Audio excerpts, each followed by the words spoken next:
Hello, Najiti.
Hello? Yeah, hello. Hi, Alkaji. Hello, Khayati. I almost thought I'd again goofed up because I No, couldn't no, no. how I could, sort of get my voice and my video on. I could see those. mm, yeah. Hello, Najiti. Good evening.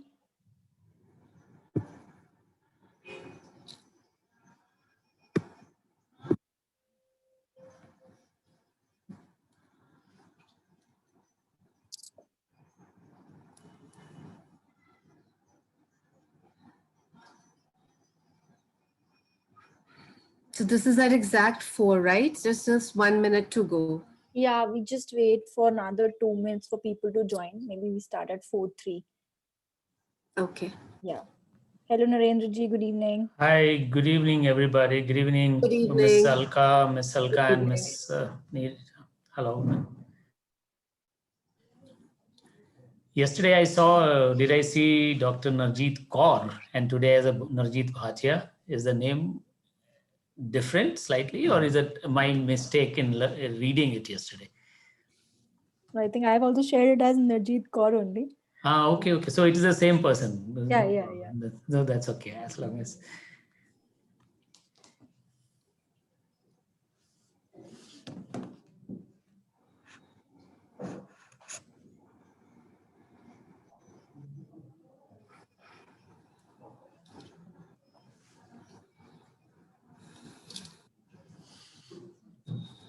So, Khayati, would you follow initially, would you follow a pattern to start with somebody, or is it going to be?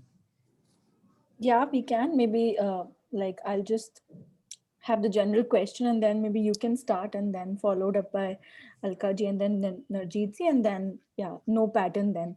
Yeah, I mean, for the first time you have to have Yeah, of course. so that we Yeah. don't keep doing but No, okay. no, not at all. It's I'll okay. yeah. Yeah, that's just for Yeah. little bit of. We'll just wait for another 2 minutes for people. Yeah, surely you should wait. You should wait something. Yeah.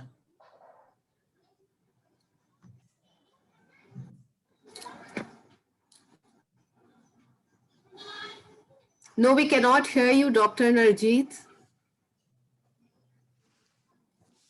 I think she's trying to check. Yeah. Looks like.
Hello, Narjeet ji. Will you try speaking right now?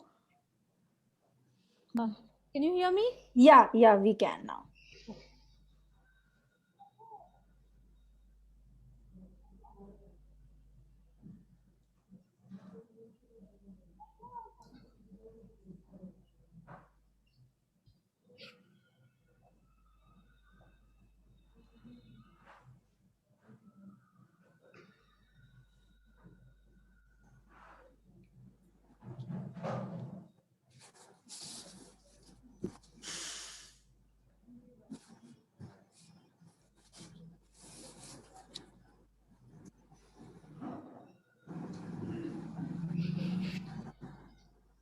Something went wrong with my other speakers and everything.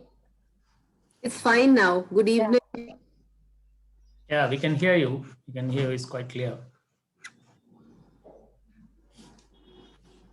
Okay, I think let's get started. So yeah, a very good evening, everyone. Welcome to ETNB Samvad. Thank you so much for being here today and taking out time from your busy schedules and prioritizing us. I really hope that this Samvad and this discussion proves to be meaningful for you. So yes, this is our episode 13th. Some of you who have been following us since the start knows our journey. Since our last episode, we've got a great response from our members, and now we are a family of 700 plus members. And this week, we had new 100 members joining us. Some of you who have joined us somewhere for the first time, uh,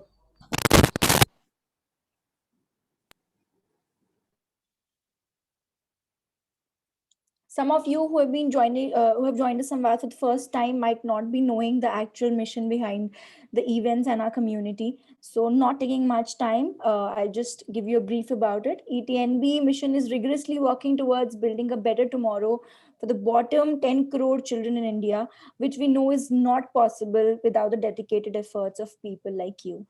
And through these bi-monthly samvads, we aim to discuss the topics in and around EdTech and provide direction and resources to our ETNB community. Um, if you are somebody with the same vision, the entire ETNB family welcomes you. I've already shared the link through which you can follow us on all the social media channels. And also we have exclusively made a Facebook group where we have all of these discussions around edtech and education, so you can also be a part of that. So before we start the discussion, I would like to share the key points for the next 1 hour. We're going to talk about the importance of mental and physical well-being, the situation before and after pandemic, and also the strategies to promote the physical and mental well-being and the challenges faced. So yes, I want to quickly get started and introduce the panel for today. We have with us Dr. Narjeet Kaur, who is the headmistress of Sri Guru Hari Krishna Public School, Kalkaji. Welcome, Narjeet ji. Thank you so much for joining us today.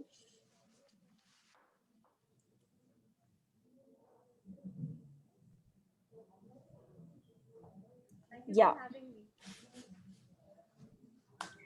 We also have with us Narendra ji from EduNation, who has been working to ensure safety for students by collaborating with multiple schools. Welcome, Narendra ji. Thank you so much Thank for being you. here. Thanks a lot for giving the opportunity to ETNB people. Yeah, and we also have with us Alka Mahajan, who is an educator, psychotherapist, and a tarot card reader. Welcome, Alka ji. Thank you so much, Thank you. Thank you. Yeah. So yeah, the audience can use the Q&A feature as a forum to ask their questions from the panelists. We'll be taking all the questions towards the end. So without wasting any more time, I'll just get started. So yes, learners of all age groups had their in-person school connection cut off, losing physical access to their peers. The pandemic has taken many lives also this year. And for too many students across the country, poor internet connectivity meant that they simply could not interact or participate at the level they wanted. So all of these situations represent real losses for students and put a burden on their mental and emotional health. So before we discuss how it is very important to understand, I think, that why it is actually important to safeguard the physical and mental health of children. So I would like to start with Narendra ji. Over to you. Right. Thank you. Thank you, ETNB, for giving this opportunity. I think it's a very, very uniquely crafted program so as to get people who have common interest in promoting inclusiveness in education. And in fact, that's I think something which is very important facet as a society that we should be driving in, because that is the way forward for a progressive society. So I think on that front, my kudos to ETNB for taking up this kind of cause and looking at those who by default are on the have-nots category in India at this moment. So for us, those who have had the privileged upbringing, privileged schooling, and now are in a privileged part of the society where you can have privilege of high class, high-end schooling, I think things have changed for them as a platform to platform shift, means from physical to a more of a virtual world. I think where significant impact, and that too on the adverse side, has been felt has been on those who could not afford this transition so smoothly. Well, before we get into the specifics of those which we want to discuss, I think one thing which has impacted everybody and every child here, now I will focus more and more about child, because that is the responsibility of a society. Rest all can take care of their needs, but the child is our responsibility constitutionally, emotionally, and ethically. And hence, how this whole pandemic scene, which was unprecedented, unexpected, unplanned, and never heard of kind of situation, forced upon humanity across the world, and more specifically in countries like us, where the divide was already so sharp, and it has come to make the divide deeper. So it is important sometimes to ground the topic by giving two or three important facets of facts that are happening. So maybe my data is slightly old, but this time of last 7, 8, 10 months of COVID, rather now 12 months of COVID, has shown that in the children there has been a 60% of reduction in extra co-curricular activity. There has been approximately 60 to 65% reduction in the friendship and social networking of children. Not on the, let's not talk about online as a reality. Reality was they were connected by hand, face, and by the physical connect. There has been 60% odd reduction in that. There has been close to 50+% of rise in mental health issues across, which is recorded and reported. Mind you, you all are people who have access to a lot of information. There is reporting in India on mental health is abysmally poor. And hence this data is only showing that rise is there, but the rise would have been much more than what is reported on net. Then there are, I really sometimes get shaken to observe that there are some 90,000+ cases of child abuses happening during this pandemic time, which is startling for a humanity. When you are already struggling with such case, another kind of thing which is a man-made abuse is absolutely a man-made scenario, cases which has been forced upon children. So you see, these are all these things are playing on the mind of a child who goes through it, child who comes to know of it, parent who comes to know of it, and the society per se, the class, the cohort group, if they come to know about it. They all will play on the mind of the child. Does this behave well for the growth of this generation of children? Unless supported well, is a cause that must be answered by all of us who are in the field of caregiving. And I think with this, I think I will allow the forum to my eminent panelists to share their view, that certainly for me, it is a time for us to address more than the physical, the mental aspect of impacts this pandemic has had on our little ones. What impact it will have, whether it will bring down their academic thing, whether it will take them into a zone of being less tolerant children, adults grown up, whether it will shift them into people who will have behavioral disorder when they grow up into adolescent or adult stage. All those things are something which will be a matter of conjecture at this moment, but theory will prove or put thoughts around it that yes, this poses risk on these 3 things or 4 things if these children are not attended to, their concerns are not attended to in time in a suitable manner. I think, Kathy, with this, I will share my platform with other panelists who are there. Yeah. Thank you so much, Narendraji, for actually sharing with us the data and how actually the situation is even worse that what we think of. Yes. So moving forward to Alka ji, if you would like to add something. Uh, Thank you so much to for this platform. You know, this is a wonderful platform, I think, and I'm very fascinated by the name. The name Samvad is so approachable and so warm that was the first thing that fascinated me, and I was very happy that I was invited by you, and I would be sharing the platform with eminent personalities like Dr. Narjeet and Mr. Narendra. So it is a fantastic thing. And yes, the data that Narendra ji gave, I think that data was something that even I read about. But then when I just take a look at it from the point of view of a psychotherapist, I feel like they say, I've always believed in that old age adage, which says that, a healthy mind always resides in a healthy body. So at this stage, I mean, for all the children, be it from any strata of society that they belong to, it's very important that their self-esteem, that their self-worth, we don't just let it go. Problem is that we at times do not really listen to our children. We don't have the patience to listen. We sort of, if we are tense or we are stressed, we pour it down on our children. So I think that is something that we as adults, be it whether we're educators or whether we're parents or looking after, as Narendraji said, whether we're the caregivers of the children, we need to keep that thing in mind. So it's very important that we need to encourage the children for some kind. I know, the pandemic has created some kind of restrictions, and children really cannot go out or anything like that. But then we need to create opportunities that within the space they have, they can do some kind of activity. So be it running, if they have stairs, running up and down the stairs, doing putting on some show on the internet, and just doing calisthenics or yoga, breathing. Nowadays kids are also fascinated by yoga, I've seen, and deep breathing. It really calms them, so when they're thinking of all those negative thoughts and I'm not able to talk to my friend or I'm not able to go to school, so it really calms them down. And otherwise what will happen, the child will go low on his self-esteem. He will just let himself go, so he won't be able to think properly. There'll be a cloudy vision.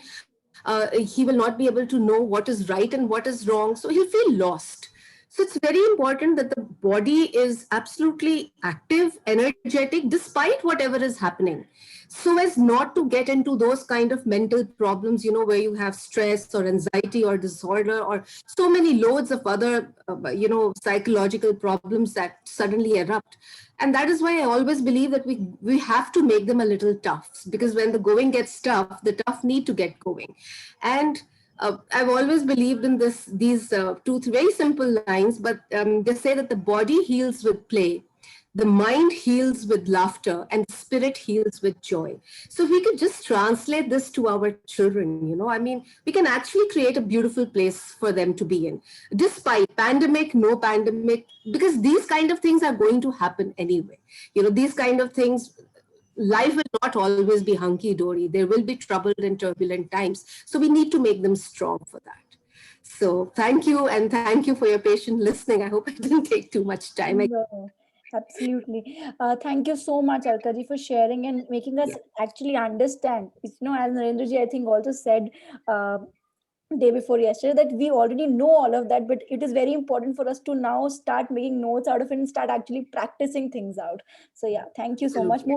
Moving to Narjeet ji. Yes. Yeah, I absolutely agree with what Alka ma'am just mentioned and what Narenji, all the statistics, all the data. We have all read. Yeah, your voice is a little we are, it's not audible. Yeah. Would you please try it once again? No, no, we are not able to hear you, Najit ji.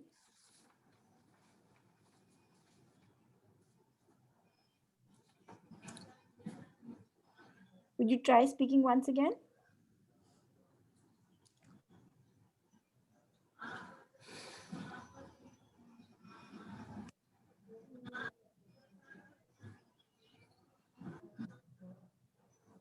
No, we can't hear you.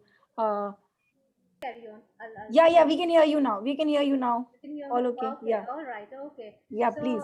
I was just mentioning that Alka ma'am and Ranji, the statistics they have given and the data that they have brought before us brings into perspective a lot of things that are missing in our educational systems. You know, I come from educational background and being in school with children, my perception of majority of in our educational institutions today, I believe that many of them are from Generation Z, a generation that has grown up in a truly globalized world.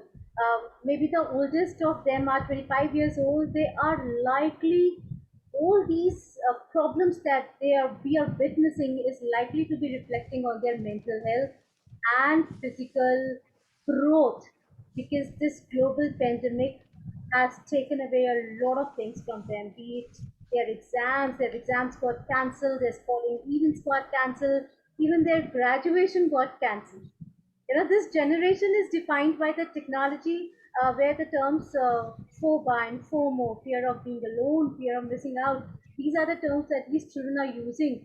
That itself is a huge indicator of what kind of mental stress already these kids were in.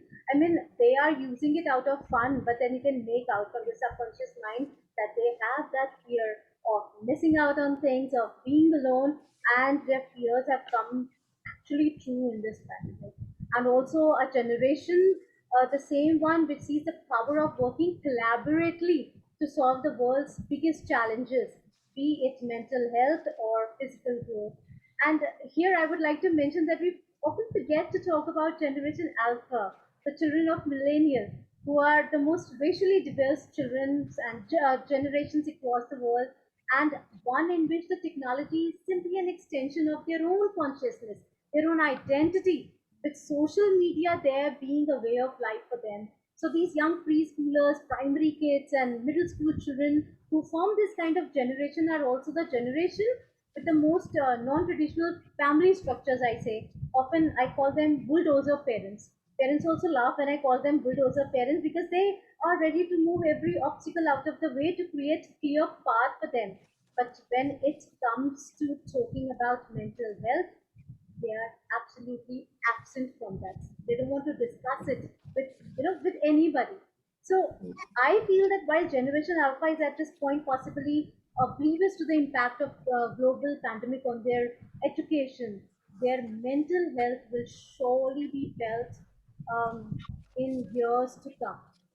Especially our youngest learners are going to feel this traditional change, adjusting to the new normal, scared of uncertainty in their future, experiencing high anxiety. All this is going to affect their performance, affect their life, their social connections, their physical health. Their performance in school is already getting affected, and trust me, I am saying this from experience. So, in the midst of this crisis, we saw that the fellow educators like us, we are wondering what we need to be preparing our students for in the future. I mean, this crisis may have changed our world and our global outlook forever. So it has also taught us about how education also needs to be able to change to prepare our young learners for what the future might hold for them. To be able to strengthen them mentally for the changes to come, the lessons that they are going to learn from all this, all has to be included in the threads of the curriculum now. And I speak as an educator, and the Indian government's new national education policy, it makes it quite clear that education is a great leveler that creates an essential pathway for the students' socio-economic, socio-physical, you know, mental mobility, and the country's success on the world stage in the decades to come depends upon how strong our children are mentally today. So, in order to protect this promise for the current generations and for the country's future, it is imperative that we help our students and their families to deal with this anxiety, this confusion, and the loss, a sense of loss that this current pandemic has brought in their lives. So all this illustrates how globally interconnected we are. We are not witnessing this only in India. across the world, it is the same story. I am active on so many platforms internationally also. And this is one thing. I must congratulate you guys for taking up this topic for a conversation, for a dialogue today, because this is really taking, raising a lot of eyebrows as the children are coming back to school. This is no longer an isolated issue. This no longer require isolated actions. So the mentally strong people in the coming decades will be able to understand this interrelatedness, and they are the ones who have to navigate those boundaries to leverage all these differences, and they are the ones who have to work globally in a very collaborative way. And hence the importance of strengthening the mental health of the kids in our schools today, Yeah. in the perspective of our education system. Yeah. Thank you so much, Najee ji, for actually pointing out that, how important it is for us to actually now cater to all of these problems. And, just if we want to move forward and if we want to have a generation which is productive and also successful, we need to cater to all of these, points also. So taking a cue from your point only, there are times, when we see that, yes, we know safety is necessary, but there are times when students are not able to actually communicate. So, what can be smaller, for an educator, let's say, from all your views, like all three of you, that some smaller strategies which students can use or can, which we can inculcate in them so that they are able to communicate properly if they have some issues. So, yeah, anyone, Alka ji, maybe you can start. Yeah.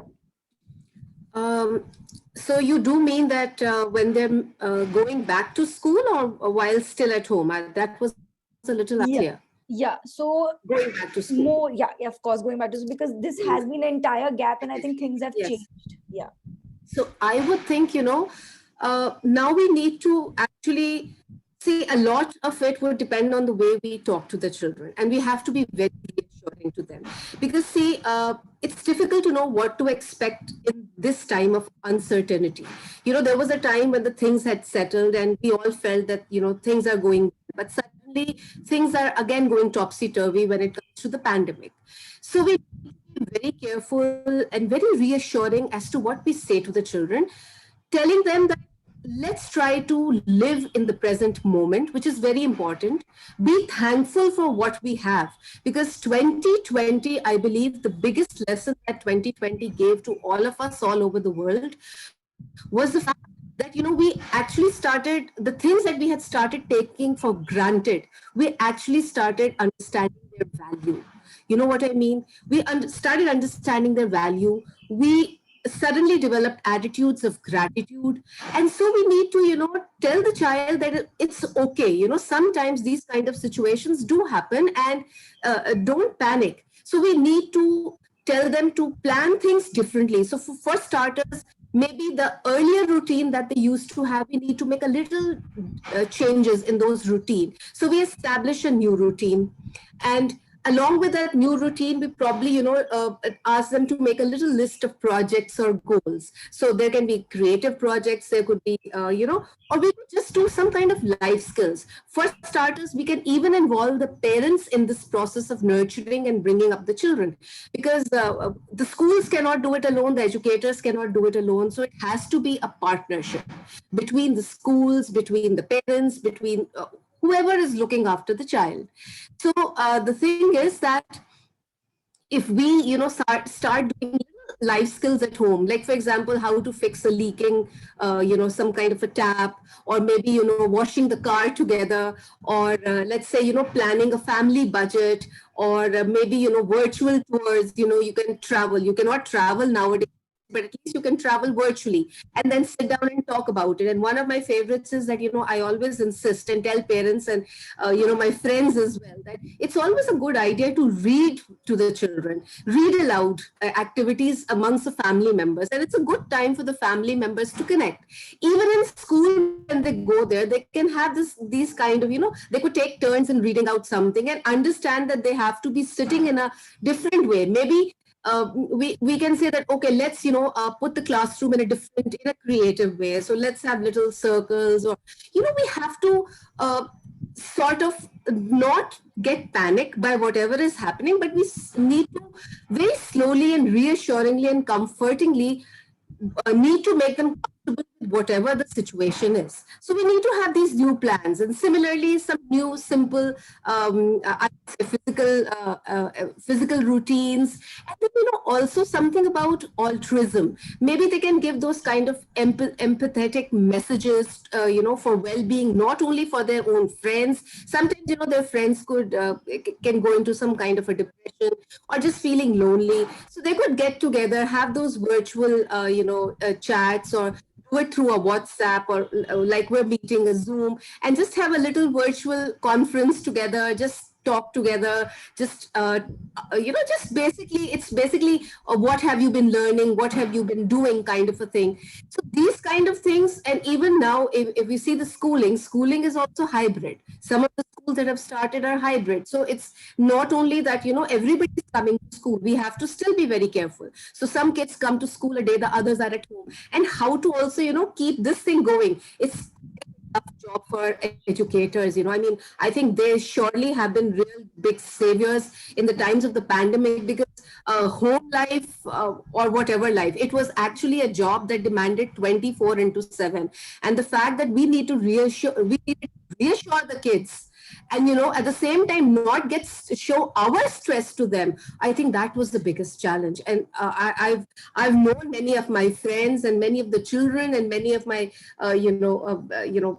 parents also, they have sort of shared this. But the best part was when they shared that their child actually tried their best to make life a little simpler for their friends who were going through a little depressive phase. So whether they made cards for them online, or they did a little program for them online, or they sang songs and did a little role play for their friend online, but it was a fun activity. So getting used to these new kind of setups, but yet keeping that legacy alive, that connectedness, that togetherness, that bonding, that camaraderie, keeping that alive.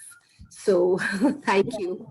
Thank you so much. And I think you have rightly mentioned that how, we were able to cope up with the situation. And I think children have been the sufferers, but yes, the best survivors too. They have made their own ideas of how to, communicate with their friends and all that. And I think this is going to continue, and this should actually continue in the post-pandemic world also. Thank you. Yeah, anything you would like to add, Narendra ji, from your perspective? Yeah. Yeah, thanks. So I will speak as a person who, again, as a person who is engaged with students of the school directly.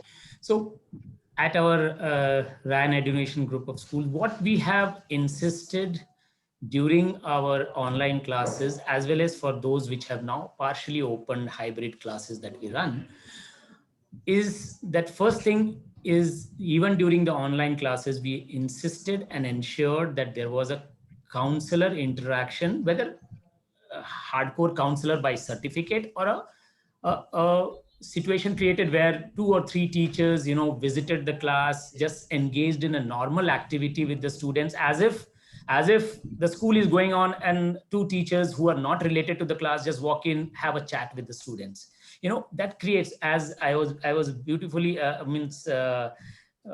Alka ji's statement I wanted to capture, but I forgot to say that as the body heals by play, and mind by laughter, spirit by, I think she mentioned, Joy and thoughts. Okay, so the process of the mind getting engaged in a holistic activity is something which this pandemic robbed you from.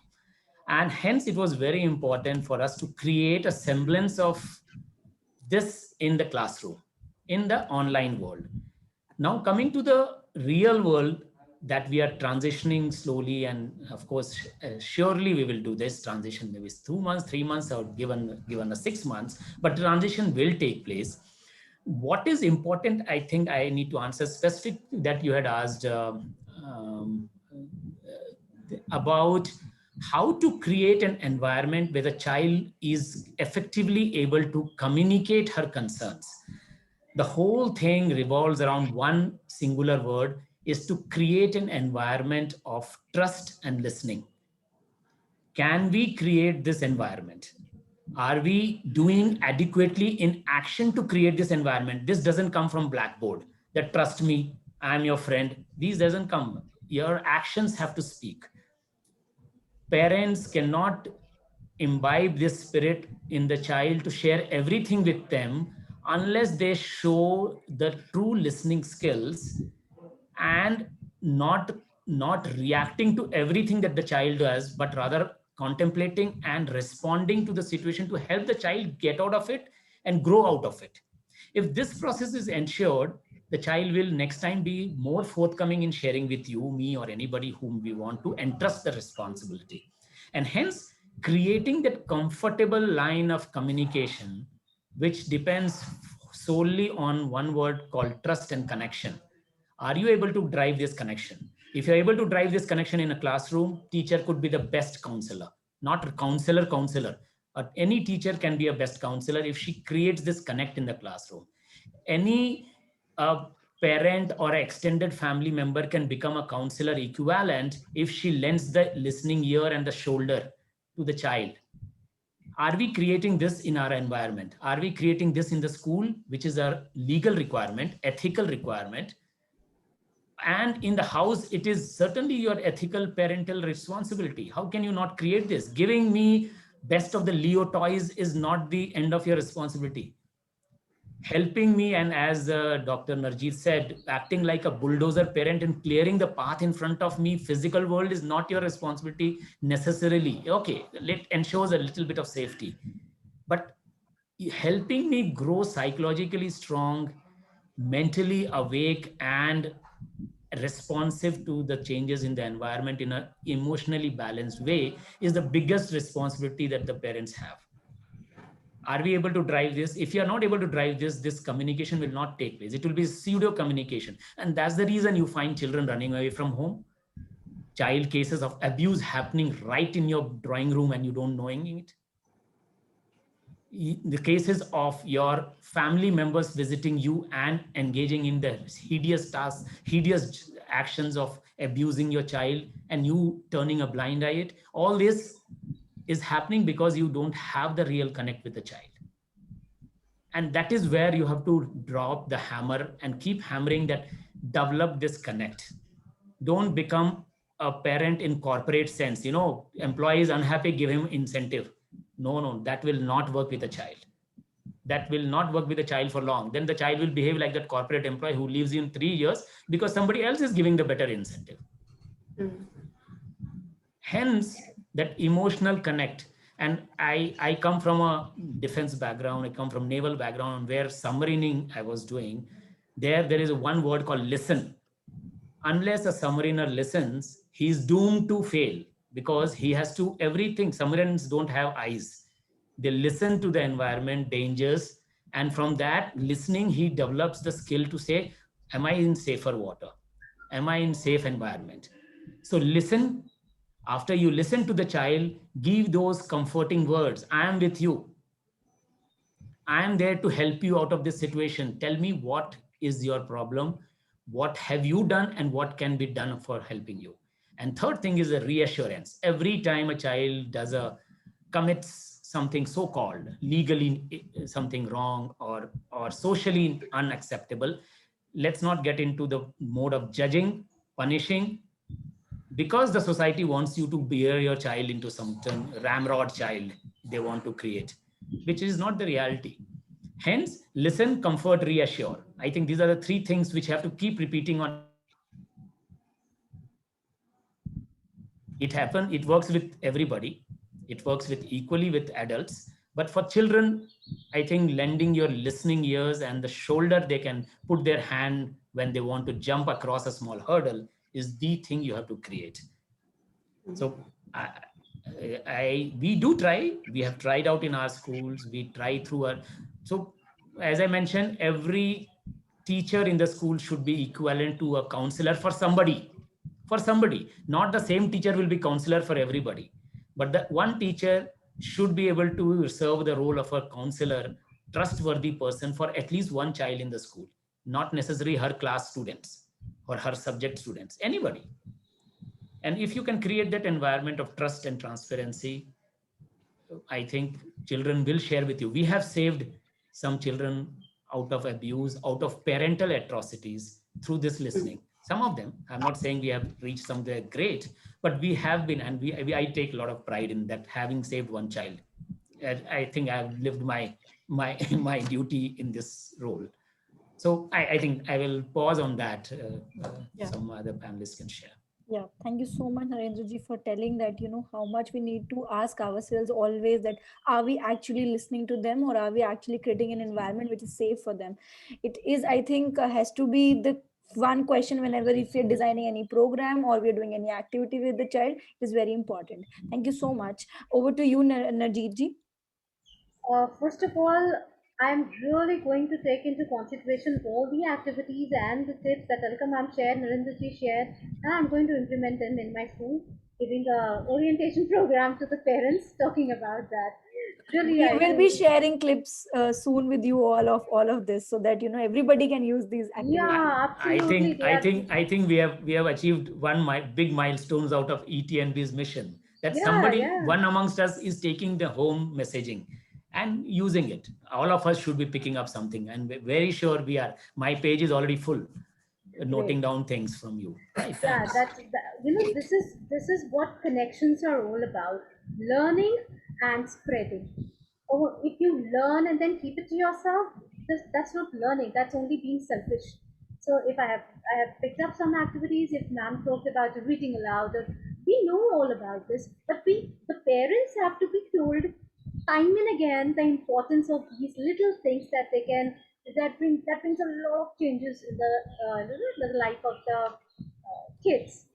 Coming back to your question, Khyati, I believe this year has been unprecedented.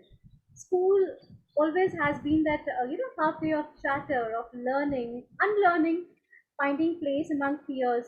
But now all that has shrunk to a tiny voiced scream. Playground friendships are not seen anywhere. No scrap knees also this year. No coming to principal's, vice principal's office with lots of complaints. No falling off bicycles, dusting yourself up, getting back on. No everyday adventures for the children in all this year. Not only, and one thing I would say, they haven't been able to get an escape from the grown-ups which the schools were providing to them. They were away from the grown-ups, from the हर समय टोका टाकी ये नहीं करना वो नहीं करना. At least when they were in class, they were learning, but not in a very different environment. So they haven't got any escape from their parents this year. The children have missed all this. Not only has this hampered their physical growth, but mental as well. Their learning has also suffered. And mind you, the preschoolers don't even know what school is like. For those children who are just entering the kindergarten, the decision to commit to distance learning was a very, very tough choice. Imagine wrangling a 5-year-old in front of computer screens for several hours a day requires constant supervision, technical assistance, cajoling, impossibility. A lot of times for many working parents, they are particularly essential workers at that time during the lockdown time, and those who were juggling with multiple children, their association with school or their idea of school was only about the teacher who was teaching. All these scenarios have not only affected their mental health, their eyesights are bad now.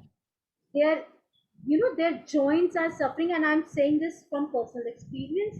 I have been interacting with parents for the last 10 days now. They've been coming and report cards and this and that. This is all what they are sharing, that these children, their nerves are suffering, their eyesight are going back. What is all this if not physical and mental deterioration in the health? Early childhood advocates, they always believe that kindergarten is a pivotal period that sets the change and the stage for the rest of the elementary school years, for the rest of their life. And missing these early milestones in skills and soft skills, as Alka ma'am said, and really, really, it is all worrisome. It is really worrisome. And all this is definitely going to set up the students to fail, because as their workload increases, they wouldn't know how to manage unless we as educators aren't there. As Narendraji also mentioned, there has to be counseling, there has to be a counselor, there has to be a teacher for every child. be it their own or you hire somebody. If you do not have, I will always recommend go hire. Avail the services of institutions and the websites that these guys are running. You really need them right now. Cut off on the budgets that are unnecessary, because this is one area where schools need to put a lot of their budgets also, which they shy from a lot of times, because they don't. Many a times we consider कि ठीक हो जाएगा अपने आप, parents देख लेंगे, parents भी तो है नहीं. We Right. also have to be there. We as educators have to be there.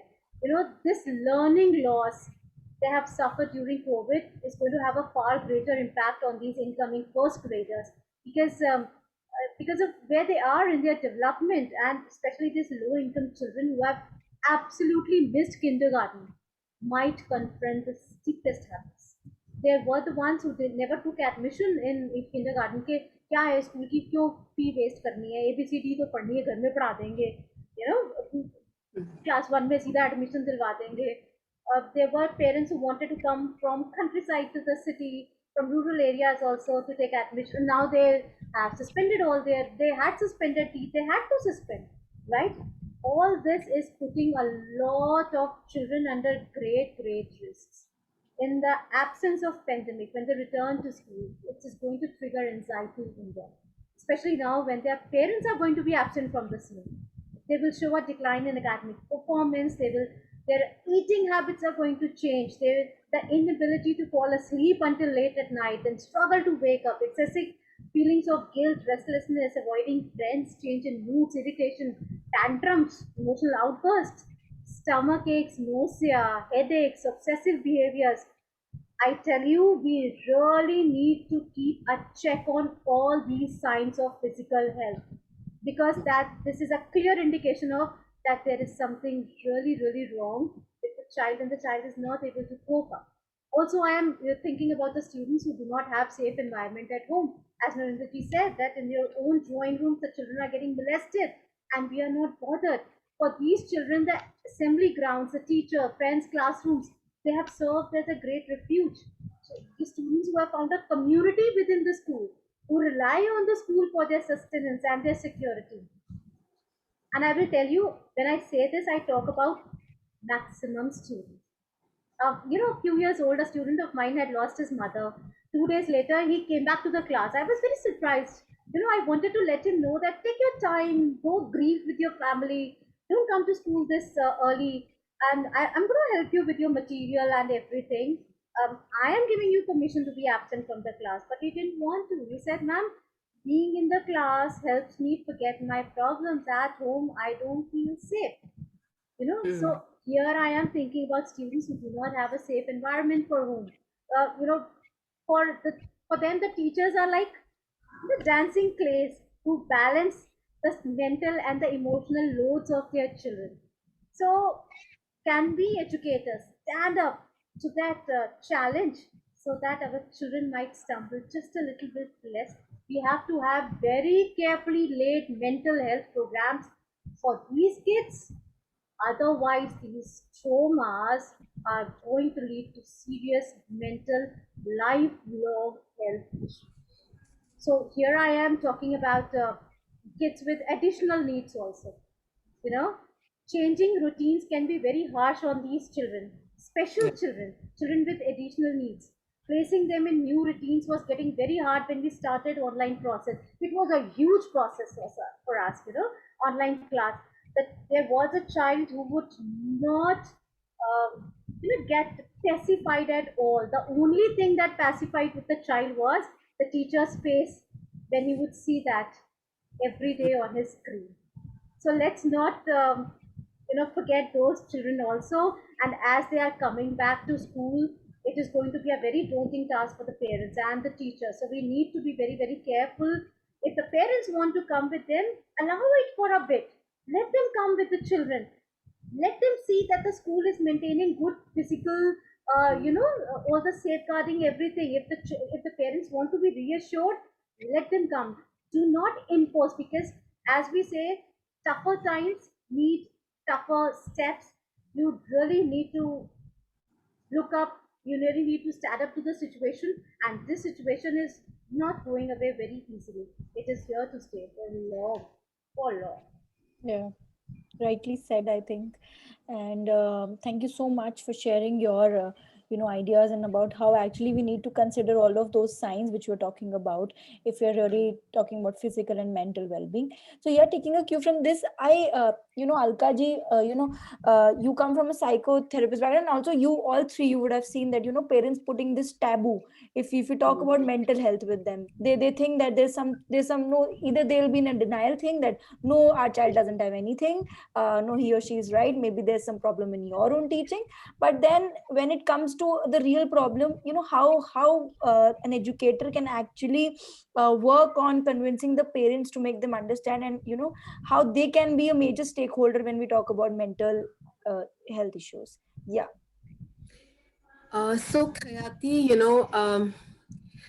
the parents' role in this entire thing, even their role, like I said earlier, also is very, very imperative, very crucial as well.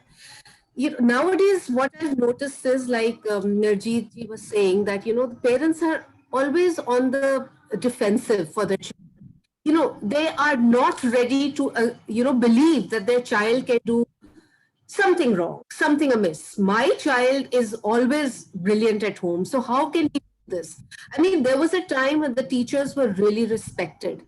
But nowadays, I've noticed and I've seen some of the parents, the way they argue with the teachers, and the poor things, they're working day and night, 24 into 7, especially during this time, to ensure that the teaching learning process just goes on and on. But at times, but I'm just saying it now. I'm saying it as it is because sometimes they don't understand. They make the job of a teacher very, very tough by not listening to what the teacher is telling about the child. So we want to help the child. You see, it's not that we're telling the parent that the child has this or this problem, but we're just making them realize that what area the child needs to work in, and perhaps if we deal with the child in a certain way, the child will, it will be much better for the child. So we're talking of physical and mental health. So if we have to safeguard the mental and physical health of the child, in that case we need to listen to what the teachers are saying. We need to listen to what the parents are saying, and the parents need to have an open mind. In fact, an open mind should be there for all. We shouldn't have those rigid set patterns. We need to be flexible. As Narjeet ji just now said, sometimes the child is not coming to school, let the parent come, let the grandparent come, let the brother, sister come. Let's break rules. Let's, for God's sake, we keep on talking of change all the time. Change is the law of nature. But when it comes to change, what do?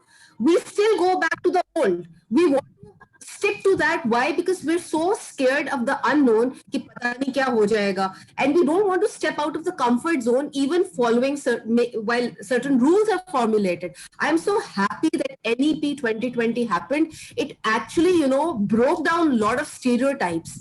And now most of the people are thinking, but not all yet.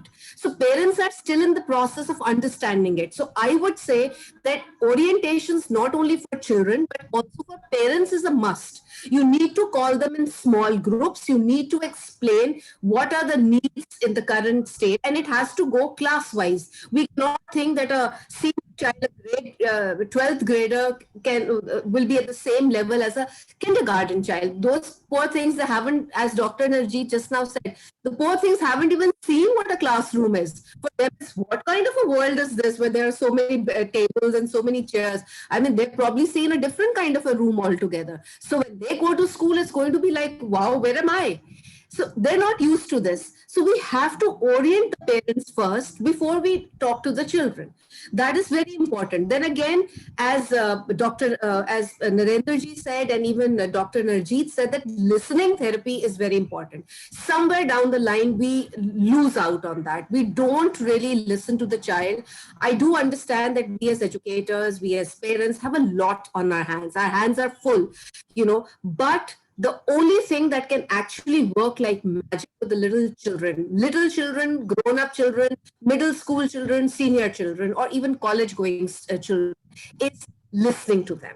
and listening to them genuinely as a friend. I mean, not just listening, अच्छा जल्दी से बताओ मेरे पास काम है. The child also, the child is no fool. The child will understand whether mama or papa or ma'am or sir, are really wanting to listen to me. So if you listen to the child, so many of your problems, I think half the battle or maybe more than half the battle is done. The child feels secure, the child feels comfortable. Like we are talking just now of creating those safe spaces for the children. This is one major way, by just talking to them.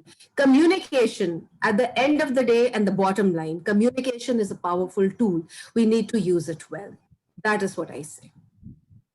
Thank you so much. Thank you so much. These words, I think for every educator who is present here and the way we are going to spread it across, I think every educator needs to know this. And I think every parent also needs to know this. Thank you so much. Anything you would like to add, Narjit ji? Yeah, Kathy. In India, there is a singular age-old social perception that is relevant for everyone, be it a kindergarten child or a 12th grader. लोग क्या कहेंगे? It cuts across the lines of children of all age groups.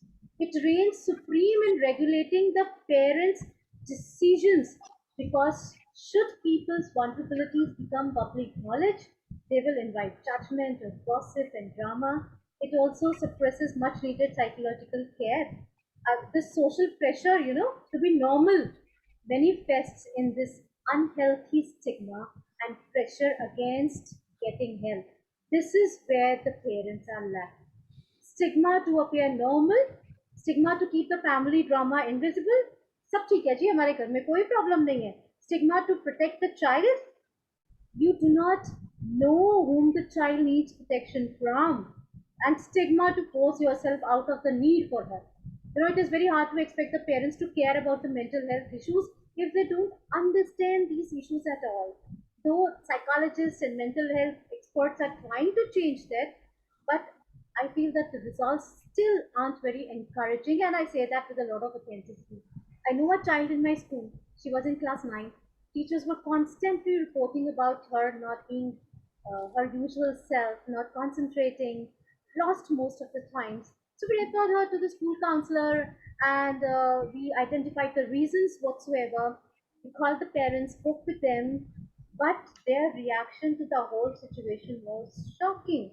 They knew the problems, but they were completely ignoring them. क्या madam शादी नहीं होगी? People are going to call her crazy. What am I going to tell people? What are our relatives going to say, that she's going to a counselor, she's going to a psychologist? This is what the situation in India still is.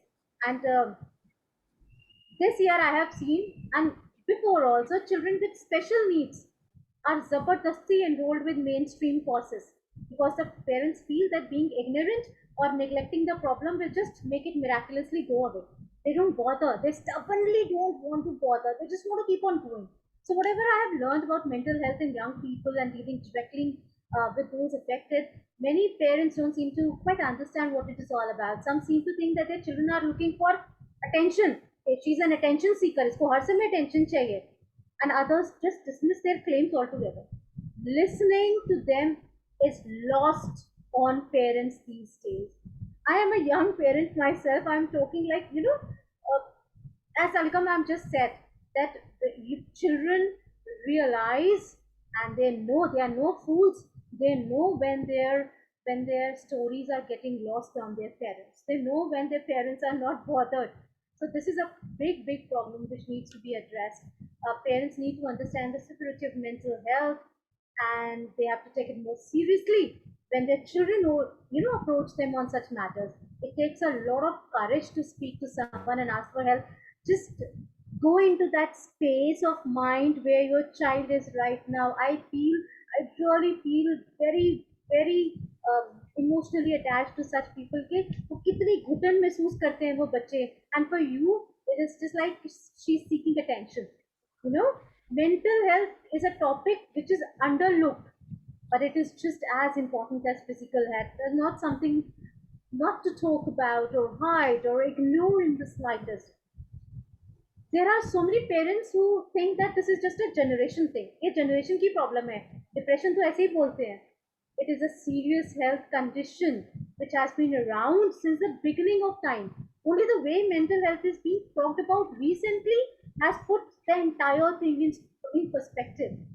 The parents have to be there. They have to give children opportunities to talk about what they are feeling. They have to share concerns. They have to ask questions. They have to use simple tools, as Alka ma'am pointed, to comfort them, to calm them. Like she said, telling stories or playing with them, simple games, praising them frequently for their strengths, showing compassion. Showing compassion to your own children does not mean that you are weak. It is just reassuring your own children that they are safe, that they have parents to take care, that they have teachers to take care, and provide them with correct information through valid sources. That is one job of educators, I believe. Provide them in information. If they do not know what they are going through, they have to know what they are going through, and the parents have to accept. Otherwise, there is no way that these children can be helped unless and until everybody needs a consent from the parents. We talk about a lot of consents from the parents, and you cannot do anything with the child without the consent of the parents. If the parents are not there, the child will keep on in that space of darkness in the minds and the souls and the physical health, and there is no, you cannot bring him back then. It Yeah. is very early that you have to do that. Yeah. You rightly said that, parents, I think, as all three of you said, parents are the the most important stakeholder when we talk about education. Of course, teachers are there. With smaller kids, parents have to, they spend a lot of time with them.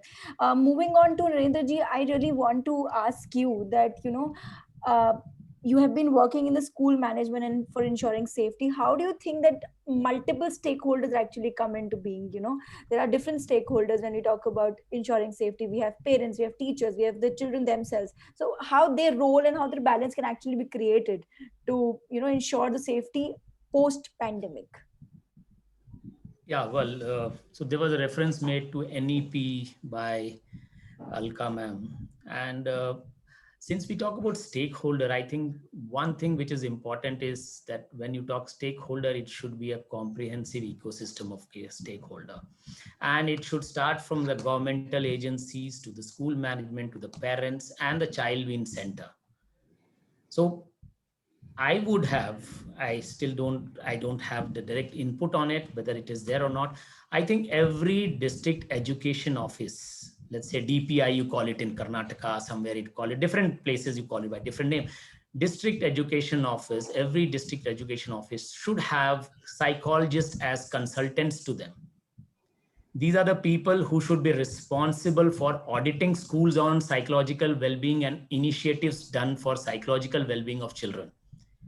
That will put the regulatory and legal requirement of pressure on schools that don't just deliver what customer wants. A parent in India wants 99% mark. He is not bothered how it came, whether the child is sitting in Kota and getting 99 or sitting in Bangalore and getting in 99. By copying he's getting 99, or rarely do you find a parent questioning how did you get this 99.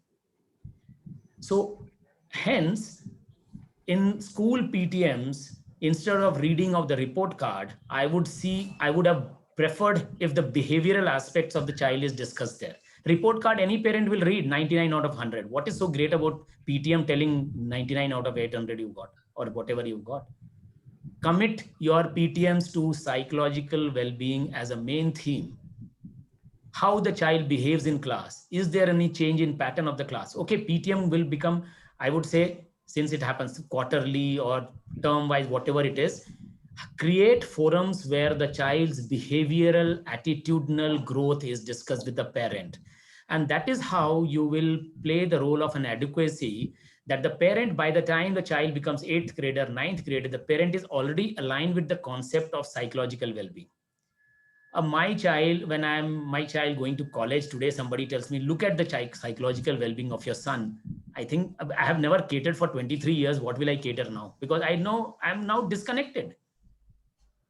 Let the toddler who comes to school, the parent should start looking at psychological well-being then the parent also knows, oh boss, in addition to this ABCD wale books and numbers and this, there is also something called, overall growth of the child in terms of psychological well-being. And this is so critical for our nucleus families. Otherwise, the grandparents were doing a part of this role automatically without the parent even knowing it. Hence, there is a requirement for the government agencies to take seriously child mental well-being. I would not use mental well-being, wrong word from my side. Pardon me for that. Child's behavioral and psychological well-being. There has to be somebody accountable at district level who goes and plays the devil's role in school by saying that, why are you not doing this? That is one stakeholder. Second stakeholder, as I mentioned, when the government and people will do, schools will now have two stakeholders to manage. One is the psychological well-being person from the district comes and pokes their nose in every day or every month or something. And one is the parent who's demanding only marks. So there will be a good balance someday. And third is, of course, have more and more proactive PTMs where you focus on the behavioral, attitudinal growth of the child and not just on the scorecard. So these are the three people. Classroom, every teacher needs to play the role of a counselor. Counselor to at least one child in the school. And if all these four people are there, I think the ecosystem will take care of the child, like you will hold the child in your palm. The child will grow up only. There is no going down because you're holding your hand below her or him. So I think it is a multi-pronged attack we have to do. Some are governmental, which you can only, like organizations like you, ETNB, you should be working with government to do this advocacy. Why not have child psychologists attached to office of the district education office? Why don't you have it? Attach. Welcome, yeah. That's a lovely idea, sir. That's a lovely idea. Having a specific PTM to discuss only the behavioral and psychological aspects of it. Yeah, so tomorrow a school which does not have psychologist, counselor, the district education officer comes and pokes the nose there. We have a norm that up to 400 students, you don't have to have a counselor in school. What a archaic law it is. Even two child requires a counselor at school. Why do you have to save on one counselor's cost at the cost of the child's life? Right. External counselor will only play lip service. She's not accountable unless she has ethical accountability. Otherwise, she's not accountable there. Unless I hold the counselor in my payroll and say, you are accountable. If I find behavioral changes not taking place, you will be held accountable for it. This is what I think we have to take a very, very focused approach on it. Paying lip service that सब कुछ चलता है, अच्छा लगेगा, बच्चे progress करेंगे, and all these things are lip service. You have to create infrastructure for it, resource commitment to it, and changing your ways how schools interact with parents. Do not become their scorecard readers. Yeah. That's my personal view. Absolutely, as a person who looks into this. Thank you. Thank you so much, Narendra ji, for sharing this wonderful insight with us and how important it is to have, like, it's not only about the numbers, but it is more about, yeah, even if you're able to say one child, it is going to be, we have to take pride in that. It's not about just ki agar 400 bacche tabhi counsel rakhna. And I think really, if we really hope that we as educators, we as somebody who know about it can really do something about it, it is going to be a very big change. So yes, before we take the questions from the audience, I would just make a small request that if you want to stay connected for more such discussions and brainstorming, we have this beautiful exclusive Facebook group which is for our ETNB community, and we have discussions, we have samvads, clips in that, we have certain OERs, we share a lot of resources, and I've already shared the link with you over the chat. If you wish to be a part of it, please do join it. So yes, there's a question for you, Alka ji, that what is the importance of counseling services and related referral back in the school? I think this has already been discussed much, but yes, if you wish to add anything else for Uday, it would be great. Anything any three of you would like to add? You see, when I was hearing Narendra ji, in fact, just 2-3 days back, I met someone, parents, who told me that, their child is a mountaineer, a runner, something very unusual. Because not many parents really give their child, those kind of wings to fly. And I think it's very important to give children the wings to fly, to dream, to deep dream, big and aim high. Very few parents actually do that, because most of them are more focused on the traditional part of schooling. And actually, when he said, the report cards, it shouldn't be the marks. These parents told me that, ma'am, we were never bothered about the marks. What we would see was, my child takes initiative. My child is a good singer. My child, can is a very good is a good Samaritan. She helps all her classmates whenever they need help. These are the things, the behavioral things that they focused on, and that is why the girl, I mean, God knows how many she's done the run, la ultra run, when people would give up, she's done those kind of runs. And she came on my show as well. And that girl I was amazed that at 20, she has achieved so much. And that was only because of parents. You see, parents and her teachers. So it's not only teacher's job, it is also the parents' job to give wings to the child to fly, and not just, tell them, no, no, no, first do this, do the CBSE exam, then only do other things. Things will fall in place. A child who is very confident about himself, who is physically and mentally healthy, will find a way, will make a way for himself in this world, in this big world, and will become successful no matter what. Marks or no marks don't really matter. These are all traditional things, and it's high time that we learn to, just get out of this.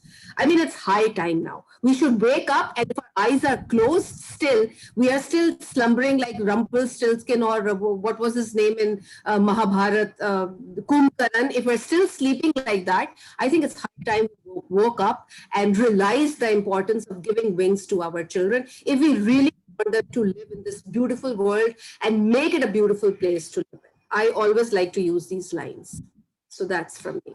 Thank you so much, Alka ji. And I think it is very important, if you really want to guide the young minds for the real world, we have to change our, this whole strategy which we have been following for since, we're just making, I think, for my thing, I always believe that we're just making people कि 10 pass करना है, 12 then job करनी है, या तो government job करनी है, corporate job करनी है, and that's it. That's the end of the world. We do Yeah, not, exactly. we're not raising entrepreneurs, we're not raising minds which are ready to manage that stress, that time and health. Everything is just, we earn money and then we spend money on our health. So that's the cycle we are into. And I really believe it is same for everyone, like for every child, and even for me, I think. So yeah. And also, thank you so much, first of all. So there's a question from Usha Prasad that, is the figure 99% just limited to parents, or, even the top schools are filtering admission on 90% basis? So what do you think, what can be the tip you would like to, as we have already discussed, that there has to be a counselor, and, there has to be somebody who must be checking up. So if anything else you you three would like to add over this. So yeah. The schools are filtering, even the most prestigious schools are using most of the filters, I tell you. They are the ones who are doing most of the screening, which is not even required. So we really need to have a counselor for sure, and there are counselors, but I think it is parents first who need to understand that if my child does not get an admission in a very high society kind of a school, then your societal influences and everything does not come down. It is, you have to be a support. बच्चे कहीं भी पढ़ते हैं, आपको पढ़ाना आना चाहिए बस. Teachers को आना चाहिए, parents को आना चाहिए. I mean, it is not the bachas who are going to. I have seen, see Miss India, Miss India, she's an auto driver's daughter. She did not study in a very prestigious school or prestigious environment. What made her come out of this her situation? Her mental strength, the support from her parents, the support from her educators, the support of her own upbringing, which the parents have given, that we are there with you always. Whatever you do, we are there with you. So this has to be there. Daro nahi, do it. I am there with you. I'll be there. My daughter, she writes a lot of blogs and lots of articles. Sometimes against government also, but but you do not have to scare the children. Don't get scared. I'm standing with you. I am here for you, and that encourages her to write even better, even more. So you have to encourage her no matter what. Come rain, come hail, come shine, whatever, you have to be there. The moment children realize that my parents are standing, the kind of confidence that they have is way apart. Way apart. They know that whatever I do, I fail, I'll be supported. I am successful, I'll be supported. So that kind of a support children needs. Sure, I think that if we want to raise up kids who are ready for the world, we have to make them a person of depth, not just being shallow or just focusing upon the marks. Anything you would like to add, Narendra ji? Because where I think we've already. No, Rinder I ji, think one thing I would request you, please approach the managements also with these thoughts. Educators, principals, true, all of us want true. to do a lot of things. Yeah, I We are agree. restricted sometimes. Yeah, agreed. I'm not denying that. Absolutely. So the role of, when I say school, of course, it's not limited just to the teachers there. It's the management who has to drive the ethical thought of school education and not take it as a business alone. Yes. I think there are comments which are coming from some parents or somebody who has views. Of course, the views are very important. Just a pointer on this, that if you recall, those whose children have gone abroad, or those who have seen their somebody going abroad, best of the universities today don't take you on marks. They Yes. ask you to write a statement of purpose. They see your consistency in the last few exams. They see your consistency in your curriculum. At the yeah, okay. So it is important that the best of the universities are adopting this. It is time that our universities will start adopting it. The DU will adopt this 10 years from now, not today. DU is still in the rat race of numbers, but Mm. after some time they will adopt it, because best of the universities don't take people on marks alone. Yeah. Scholarship don't come on marks, they come on statement of purpose, your depth of your character, your depth of your personality, that fetches you scholarship nowadays outside. More importantly, sat and these gmat, they don't actually just test your analytical skill, they rather they don't test your writing skill and giving answer. They are finally analyzing your character, your personality, and gives you a through go. So there are many things, composition of many tools are being used nowadays to get you admission in bigger and better universities, so called better universities. So pure driven, marks driven system is soon going to fade off, and I wish it fades off faster in India. But it will take some time. But that is the way to grow. Interview for interview for uh, taking somebody into your system. If it were only by the marks that you got in grade 12th or grade BA or thing, you will never get a good qualified person into your system. You have to take an interview to judge that person's depth, and that's what is required for everybody. So anyway, we appreciate it that focus on marks is going to wave away slowly, but surely it will go off. Do you want to raise your child as a holistic personality is the call that you have to take, not the system. It is your child. How can you put the onus of rearing your child on the society? Finally, you will carry the regret in your life of having reared up a good human being or not. I think that's my, I don't want to sound prescriptive on it. But it is important that we realize and take small steps towards comprehensive childhood and holistic childhood growth. Yeah, And things thank you. happen. They happen slowly, but they Yeah, happen. they will surely Initially, all. when I started with these orientation, though orientation programs are age-old concept, but specific orientation programs, for example, discussing the mental health of the child or discussing the what the educators call the problem children in the class. So at first it wasn't received very well by the parents. But as you tell the parents started coming, they started listening, some of them, of course, but then the change started happening. So you cannot leave the things, expecting ke kuch hoga hi nahi. Things will happen, will take time, but definitely we have to be hopeful and hope for the best. The best is going to come our way. Definitely. Sure, I think it's not going to be overnight change. We have to completely continuously strive for it, like every day. And with the, with this beautiful minds and beautiful efforts, I think the way is not that far. We can achieve it for sure.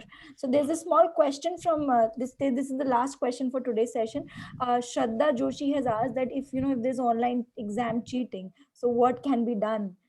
If any one of you would like to, yeah.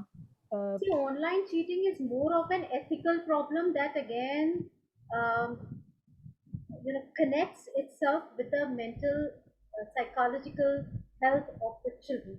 It is very easy for you to say, "Okay, take ke pass ho jayenge." It's very easy for the children to do that. You as parents, you as educators, how far have you been able to control that? How far have you been able to tell your children that?